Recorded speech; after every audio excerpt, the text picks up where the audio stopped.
क्रिस्त में अति प्रिय माता पिताओं, भाइयों बहनों एवं बच्चों, हम लोग आज 22वां रविवार में प्रवेश कर चुके हैं।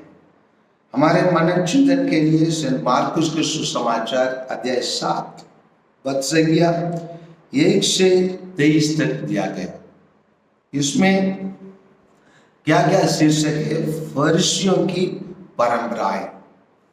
और आज के सुसमाचार हमें यही बताना चाहता है, हमको बुलाता है कि हमारे अंदर ईश्वर का वचन एक बाहर के स्वीकारने वाले वस्तु के रूप में नहीं लिया जाना है, परंतु उसका महत्व को, उसके अंदर छिपा हुआ मौलिक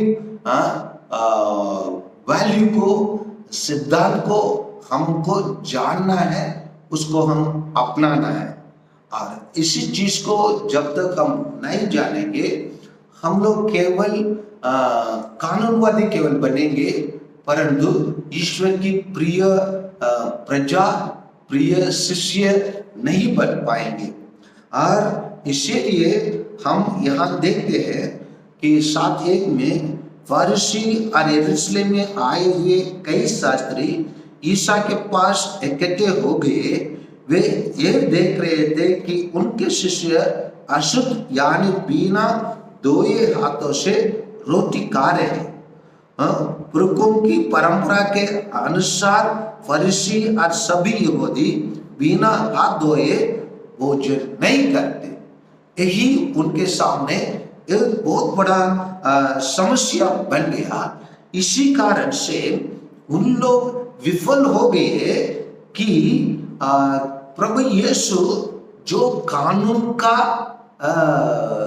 आदर है और लेखक है और बनाने वाला है, उसी को पहचान के बदले उनको कानून के बाहर के बनावट को और शोभा को केवल हम लोग देख रहे हैं, लेकिन अंतरतम को नहीं देख पाते हैं। और इसीलिए जब उन लोग प्रभु यीशु को देखे, उनमें एक कुछ नुस्ख निकालने के लिए कोशिश किए। और जब उन लोग प्रभु यीशु को सुने हैं, उन लोग एक मौका देखते थे उसमें कुछ कमी हो, उसी प्रकार प्रयास करते थे। और जब प्रभु यीशु का आमने सामने हो जाते थे, और उन लोग प्रभु यीशु को परीक्षा लेना चाहते थे, यही उनकी कमियां था।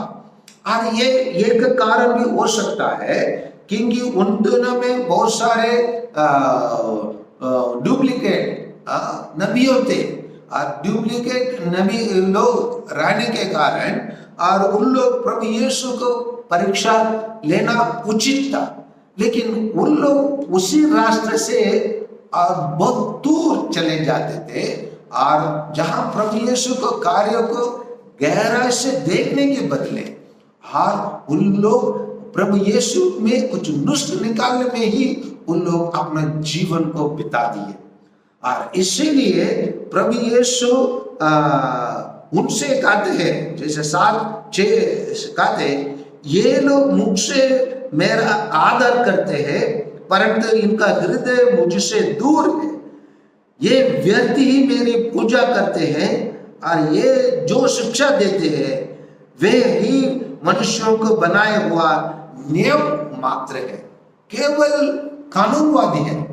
और इसीलिए उन लोग प्रभु यीशु की असली सुंदरता को नहीं देख पाते हैं, और इसीलिए उनका मन विभिन्न चीजों से भरा रहता है। इसी को प्रभु यीशु बताते हैं 21, 22, 28 में, क्योंकि पूरे विचार भीतर से अर्थात मनुष्य के मन से निकलता है। वो क्या है? व्यभिचार, चोरी, हत्या, परागमन, लोग विद्वेष, छल कपट, लपटता, ईर्ष्या, झूठी निंदा, अहंकार और मूर्खता। इसी प्रकार 13 बुराइयों भीतर से निकलते हैं। भीतर से मतलब अंदर से, हृदय से, अपने मनुष्य की आहार जो उधर से निकलता है और मनुष्यों को क्या कर देता है, अशुद्ध कर देता है। बाहर की बनावट एक है, जैसे हम लोग रहते हैं कोल माइंस में, कोयला कॉलेरी में, उसी क्षेत्र में रहते हैं जहां कोयला निकाला जाता है। यहाँ 2 प्रकार का कोयला खाना है। एक है ओपन माइंस, दूसरा है अंडरग्राउंड। ओपन माइंस से कोयला निकाला जाता है, हम लोग अपने नंगे आंखों से देख सकते हैं।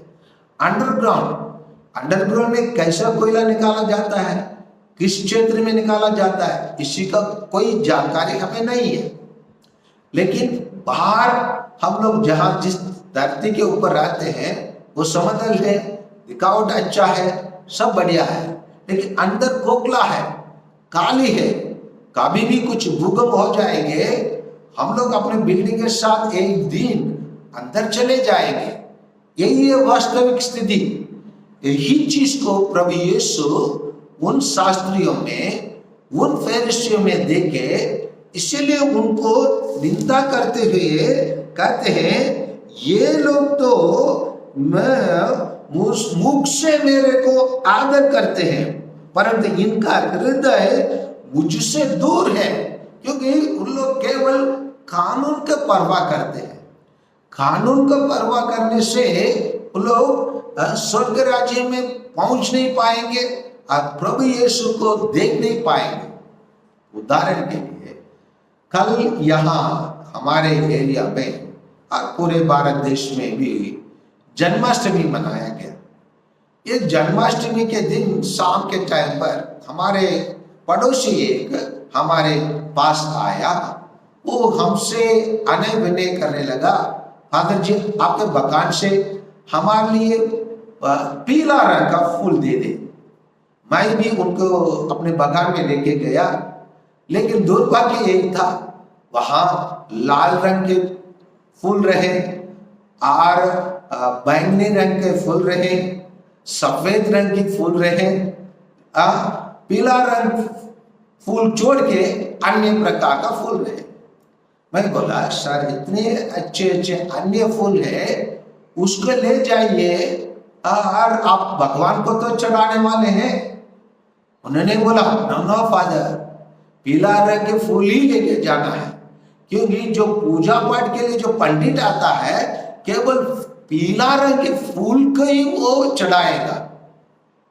मैंने बोला हे भाई, ईश्वर ने सब कुछ को सृष्टि किया, आज जितना भी फूल हम ईश्वर के लिए कोई भी रंग का फूल देंगे वो उसके लिए स्वीकृति हो जाएंगे, क्योंकि वो सबको सृष्टि किया। वो जानता है हम तो प्रयास किए पीला रंग का फूल देने के लिए, नहीं मिला है, इसलिए कोई भी फूल देने से ईश्वर हमारे प्रार्थना को स्वीकार कर देंगे। वो बोला नो फादर, ऐसा नहीं हो सकता है, हमारा पंडित क्या हो जाएगा, क्रोधित हो जाएगा, आप पूजा पाठ करने के लिए तैयार नहीं हो जाएंगे। हाँ प्यारे भाइयों और बहनों, इसी प्रकार तो उन दिनों में, प्रभु मसीह के दिन में शास्त्री लोग और फरीसी लोग के ऊपर कानून को टोक देते हैं और कहते हैं इसको पूर्ण रूप से बाहर की सुंदरता को, बाहर की बनावट को जारी रखना है।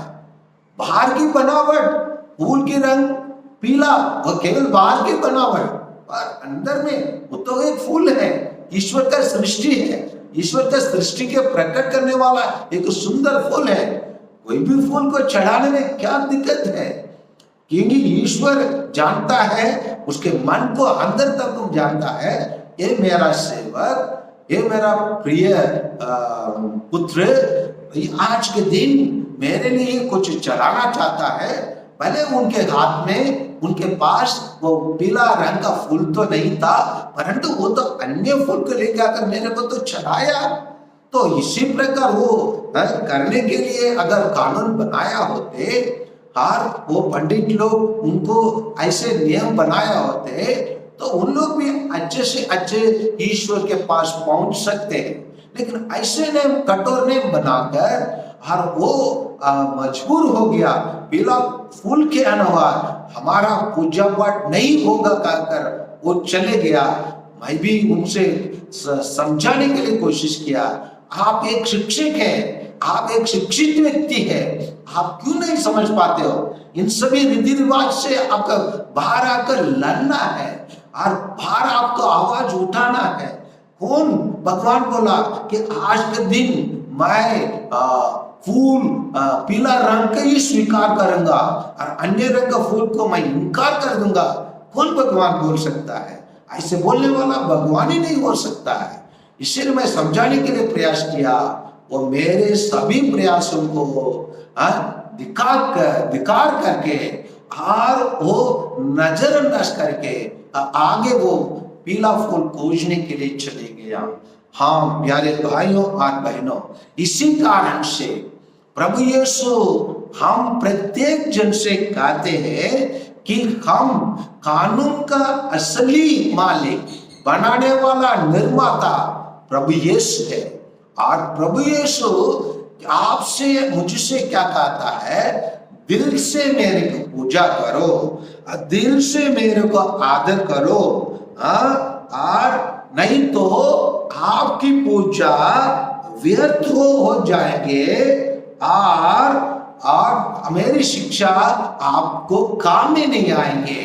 जिस प्रकार यही यहूदी लोग प्रभु यीशु में और उनके शिष्य में केवल उनके गलतियों को खोजे और उनके अंदर में छिपा हुआ अच्छे गुणों को, जैसे प्रभु यीशु कानून का निर्माता वही है, कानून को बनाने वाला वही है, कानूनी वही है, और वो किसी को छोड़कर उन लोग बाहर की बनावट की चीज के लिए, जैसे लोग बाहर की सुंदरता में उन लोग, जैसे सेंट अगस्टिन कहते हैं, you were with in me लेकिन my went after the things of the beauty of the world. आप सृष्टिकर्ता मुझ में था, लेकिन आपके द्वारा बनाया हुआ सृष्टि किया चीज की सुंदरता में मैं अपने जीवन को मैं बिगाड़ दिया, आपसे दूर चले गया बोलकर सेंट अगस्टिन कहते हैं। उसी प्रकार हम अधिकांश लोग हमारे अंदर विद्यमान प्रभु यीशु को देखने के बदले बाहर की सुंदरता में, बाहर की बनावट में हम अपने आप को खो जाते हैं। और ऐसे अपने आप को खो जाने के कारण प्रभु यीशु हमसे कहते हैं, जो मनुष्य में से निकलता है वह उसे अशुद्ध करता है, क्योंकि बुरे विचार भीतर से अर्थात मनुष्य के मन से निकलते हैं, जैसे व्यभिचार, चोरी, हत्या, परागमन, लोभ, विद्वेष, छल कपट, लपटता, ईर्ष्या, झूठी निंदा, अहंकार और मूर्खता। आइए प्यारे भाइयों और बहनों, इन सभी बातों जो प्रभु यीशु हमें आज हमारे सामने प्रकट करके बताते हैं, ये मेरे अन्याय और मेरे चेलों और मेरे ईसाई भाइयों और बहनों, अपने आप को जांच करके देखो, क्योंकि आप अंदर तो खोखला नहीं है, अंदर तो आपके अंदर इन सभी विचारों तो भरे नहीं है। आपके अंदर पवित्रता है, आपके अंदर सुंदरता है, आपके अंदर मेरे जैसे उद्धार करने का मन है, मेरे जैसे दिव्य शक्ति आपके अंदर विद्यमान है। उसी को जांचो, अगर वो है तो आप मेरे प्रिय प्रजा है। आप मुझसे मेरे को स्तुति और आराधना पूजा नहीं कर रहे हो, परंतु दिल से मन से कर रहे हो बोलकर ईश्वर हमको अपनाएंगे, तारीफ करेंगे, अपने प्रिय प्रजा राजवंश हमको समझेंगे। आमीन।